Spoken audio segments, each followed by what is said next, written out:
Republic Day of India, January 26, 2022. Neighboring India celebrates 73rd Republic Day, day of great celebration and joy. Shankar Man Singh Republic Day, Indian experience. Today is a special day in India, it is the 73rd Republic Day of India.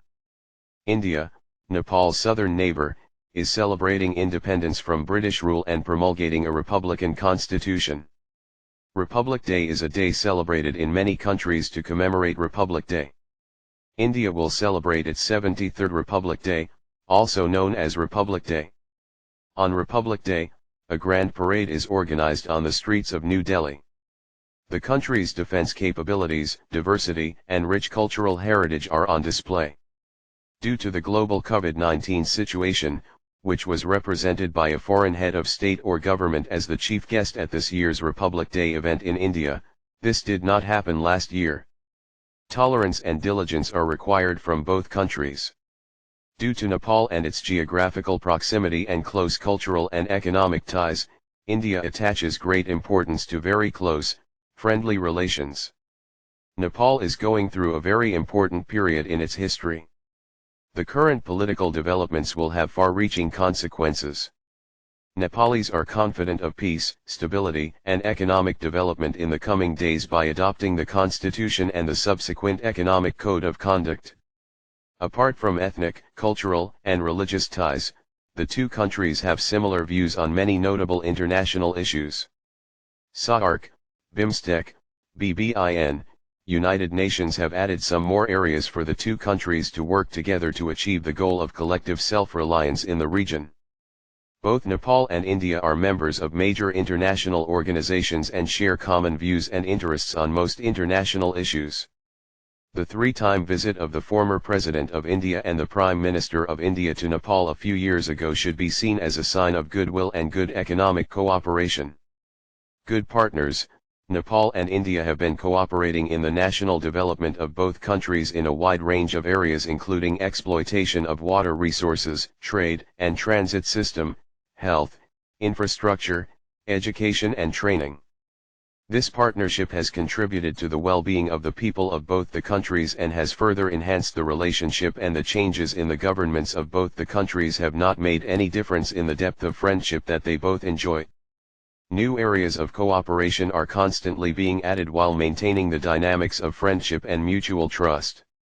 Nepal-India relations. Indian PM Modi made a good start after Narendra Modi came to power in 2014. He made it clear to his Bharatiya Janata Party and country that foreign policy would be paramount during his tenure. Among them was the then Prime Minister of Nepal Sushil Koirala. After that, Modi visited Nepal in August 2014 and started a bilateral visit to the neighboring country. The Indian Prime Minister visited Nepal for the first time in 17 years after Gujral's visit in June 1997. The Indian Prime Ministers who visited Nepal during this period only came to attend regional or multilateral meetings. During that period, both sides also commended the formation of a border working group entrusted with the responsibility of constructing, rehabilitating, and maintaining border posts. Nepal and India instructed their foreign secretaries to work on the remaining border issues, including Kalapani and Sista, while New Delhi urged Kathmandu to agree on 98% of the border and sign a preliminary map. It remains to be seen how the bilateral relations with Nepal, which have been strained for the past 2 years due to border disputes, will be resolved through bilateral talks. During the tenure of the then Prime Minister KP Oli, a new political and administrative map of Nepal was issued to the Nepali lands of Limpiadhura, Lipulek, and Kalapani by amending the constitution with the consent of all parties. It remains to be seen how the bilateral relations with Nepal, which have been strained for the past 2 years due to border disputes, will be resolved through bilateral talks. During the tenure of the then Prime Minister KP Oli, a new political and administrative map of Nepal was issued by amending the constitution for the Nepali lands of Limpiadhura, Lipulek, and Kalapani. After Modi openly announced the construction of a road in Lipulek on Nepali land, a number of people are saying that the government of India led by Narendra Modi is again playing with the sentiments of Nepali people by disrupting Nepal's sovereignty. Prime Minister Modi had said that India had already extended the road to Lipulek and further work was being done. Be patient, it would not be an exaggeration to say that what Modi said is a direct attack on Nepal's sovereignty. While India is waiting for a reply on the diplomatic note sent by India in the past regarding the road construction and the meeting of the Nepal-India Joint Commission, India is going to build the road on Nepali land. India has been occupying Nepali territory in western Nepal since 1962. Although Nepal has been raising this issue vigorously lately, India is ignoring it and building infrastructure there. India has stated that it has conveyed its views on the Nepal-India border dispute to the government of Nepal. The Indian embassy has issued a statement saying that the government has remained silent even while the Indian side is constructing roads and other structures in the Lipulek area of Nepali land. The Indian embassy in Kathmandu has issued a statement stating that the government of India's position on the Indo-Nepal border has remained public and clear. India has said that border issues can be addressed on the basis of close and friendly bilateral relations. We believe that the intergovernmental mechanisms established between the two countries are the most suitable medium for dialogue, the Indian embassy said in a statement. The government of Nepal, the main opposition parties UML, Congress, Maoists, RPP and other parties have stated that they are paying serious attention to the construction of roads and other structures on Nepali soil by the Indian side.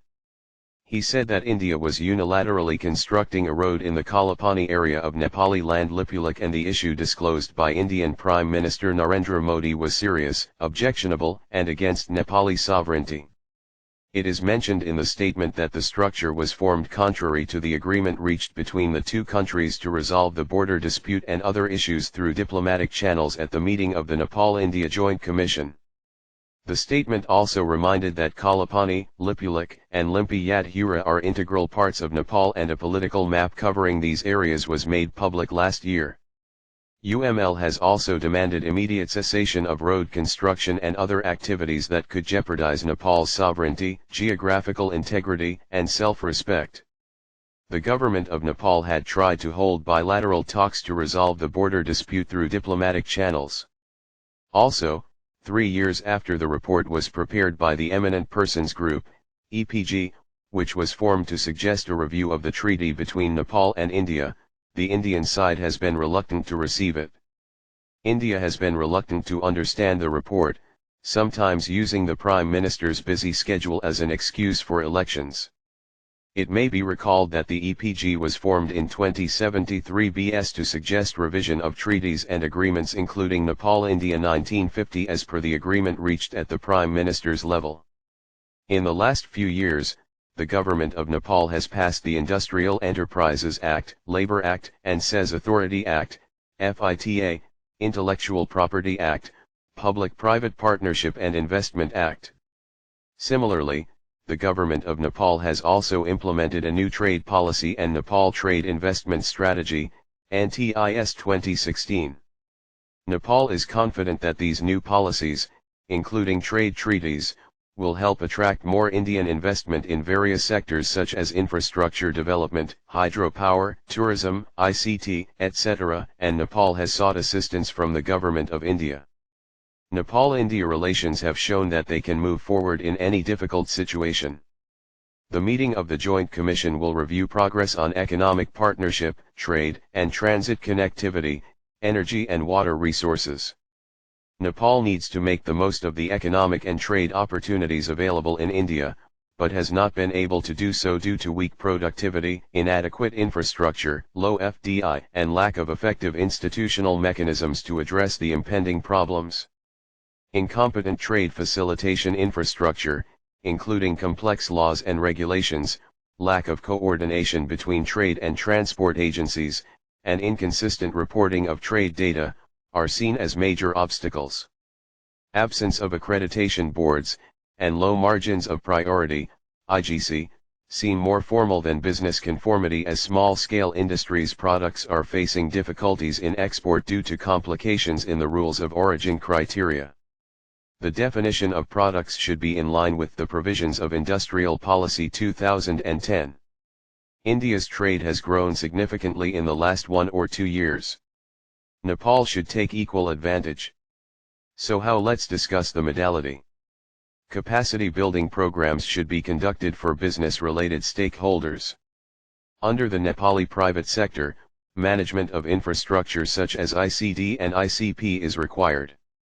Trade and transit agreements should include transportation. Nepal should make optimal use of Visakhapatnam port and request for Dharma port for transit transport in future. It is also necessary to form a committee comprising Nepali private sector business community and Indian business community to make recommendations to the government on policy, trade, transit, and day-to-day operations. In the past, the recommendations of such forums have been well received by both governments. Laboratory testing facilities should be developed on both sides for food items. The Government of India has been requested to assist in the construction of infrastructure with state-of-the-art technology to import Indian vegetables and fruits to Nepal. Similarly, Nepali ginger, tea, large cardamom, MNCs like Dabur, Unilever products should have easy access to India with laboratory testing and excellent quarantine office. Since unauthorized trade between Nepal and India has also had a negative impact on both the countries, formal trade should be encouraged for the mutual benefit of both the countries. In favor of FDI, when we talk about Indian investment in Nepal, we should not only look at what we have achieved, we should also focus more on the possibilities and opportunities ahead. If projects like Pancheshwar, Arun 3, Upper Karnali and Kosi High Dam are completed, Nepal will be self-sufficient in energy and irrigation. Last year, former Additional Secretary to the Government of India said it may be wise for India to reconsider its earlier principles of constitutional monarchy and multi-party democracy and to support the restoration of the 1990 constitution. India has taken the line that these political conspiracies are Nepal's internal affairs, but there is no doubt that it is closely monitoring development. To bless the Nepali Congress CPN, Maoist, agreement reached in New Delhi in November 2005, India has not been able to receive a real dividend, politically or economically, which gave rise to the April 2006 agitation. The agreement to bring the Maoists into mainstream politics and to bring them to power later, mainly by the late Girijaprasad Koirala, convinced India that the king had violated his commitment to the constitutional monarchy by his coup d'état on February 1, 2005. Misunderstandings also increase in small families, so it is natural to expect apprehensions when the relationship between the two countries is concerned. So the important issue is not whether the dispute arises or not, the key issue is how to address these issues and concerns quickly and effectively.